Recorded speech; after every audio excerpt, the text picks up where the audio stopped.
Ceres. Sa apo ko ba ng grade 7? Anong yung ano siya? Grade 7? Hindi, anong section? Hindi ko maalam kung wala man section, mang nakalagay doon. Eh, dapat lagyan nila section. Meron. Gutierrez. Si Junilin. Grade 8 siya. Ah, ano ni kanimo? Anong N yan? Tab mo na? Ma'am Opo, babae yung M? M-A-G? Ano yung ma'am? O dito sa second floor. Dito sa second floor? Kay Ma'am Opo, doon sa building 2.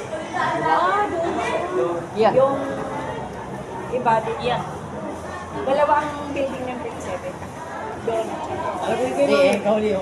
Doon ka. Doon yung room mo. Ayun yung room mo.